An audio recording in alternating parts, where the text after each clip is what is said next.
Hello and welcome back to another episode of The Crow House. I am your host, Cameron Odom, coming to you pre-recorded from my closet earlier today. The family and I have fallen severely ill. We are dealing with the most serious case of cabin fever ever reported. Morale is low. Days of the week are no longer real. Our pets' heads are falling off. But that's fine, because nothing cures domestic madness like arguing about football with a microphone. Today we'll get into some NFL Hall of Fame shenanigans. An evolving legal battle in college football finds closure. And I'll get into some listener feedback from Monday's show. Thanks for tuning in on this thawed out Thursday. Yeah, I wish. We are not there yet. Thoughtful Thursday. No. Aha! Thirsty Thursday is upon us and the weekend is right around the corner. On a related note, this episode is brought to you by the official beer of the Crow House. Your company name here. That's right, folks. We are open for commerce. If you would like to advertise on our program, or if you just need a voice for advertising outside of this program, slide into my DMs at crowhousemediatx@gmail.com. Let's talk some ball. The Pro Football Hall of Fame class of 2026 will not include one Bill Belichick. The longtime legendary head coach of the New England Patriots will not be wearing his gold jacket this year, as he did not receive enough votes to get inducted on his first year of eligibility. I generally don't get too hung up on NFL Hall of Fame snubs, and this is exactly why. So you're telling me, the second winningest NFL head coach of all time, behind only Don Shula, and the head coach with the most Super Bowl championships, is not a first ballot Hall of Famer? I guess then logically, who is? If you zoom out and look at the span of 18 seasons between the first Super Bowl in 2001 to the last Super Bowl in 2018, Bill Belichick won 6 Super Bowls as the head football coach of the New England Patriots. Don Shula, by the way, only 2 Super Bowls. So the Patriots won 33% of the Super Bowls over that span. Pardon my French, but that is fucking absurd! That is not normal! That is an historical anomaly. Juxtapose that against here locally, where the Cowboys have made it to precisely 0% of conference championship games over the last 30 years. Again, that's NFC championships, forget about Super Bowls. Some Hall of Fame voters have been quoted as saying the Spygate scandal made them uncomfortable about putting him in first ballot. So this definitely feels like punishment or retribution. As painful as this part is to say, Spygate was almost 20 years ago.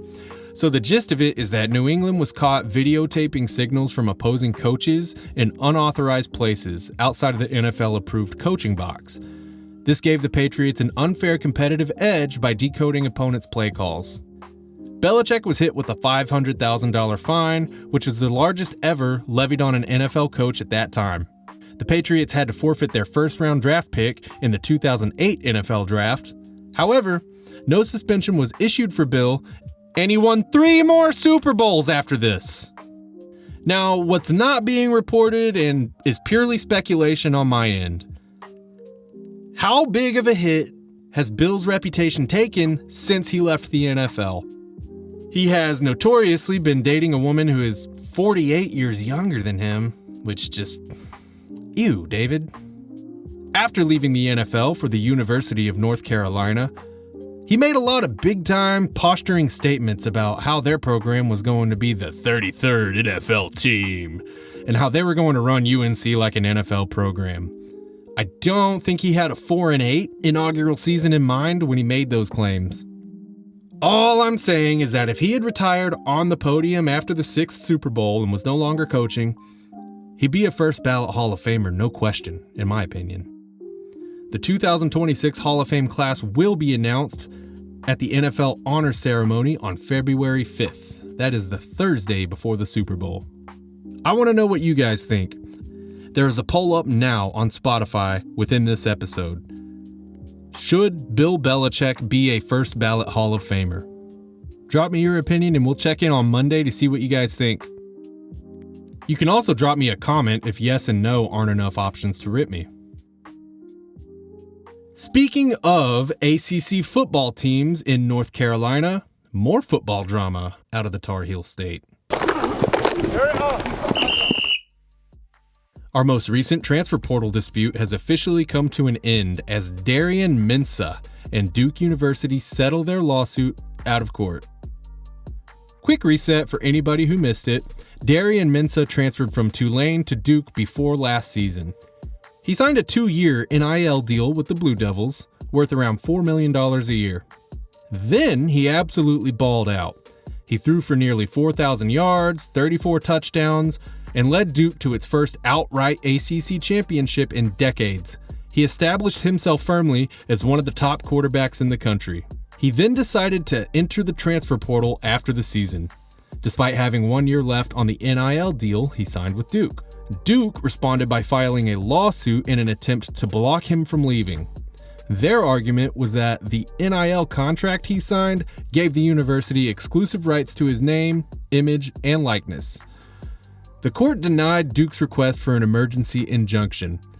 That doesn't mean that their case wasn't valid, it just means that the court did not deem this an emergency deserving of judicial interference. That cleared the way for Mensah to look for other teams to play for, and as of Tuesday, he officially committed to the University of Miami, where he will take over for Carson Beck, who led the Hurricanes to a national championship appearance this past season. From Mensah's perspective, transferring to Miami makes dollars and it makes sense. He outplayed his deal with Duke, so staying there for the upcoming season would mean playing for less than market value for a quarterback at his level of play.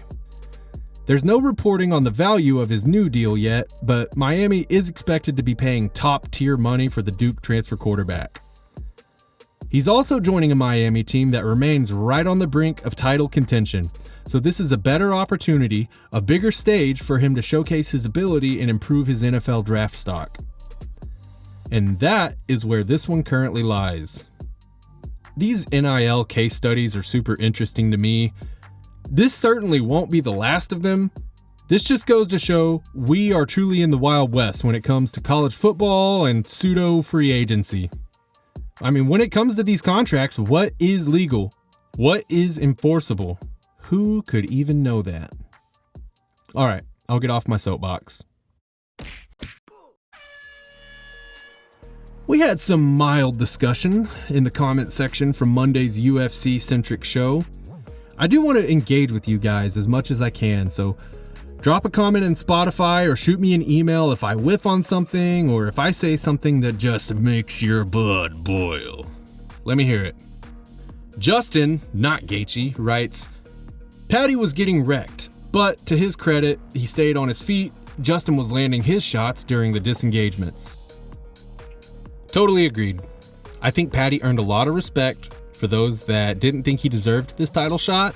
However, the path back to a title shot looks very arduous with Justin Gaethje, Arman Tsarukyan, Charles Oliveira, Max Holloway all lurking.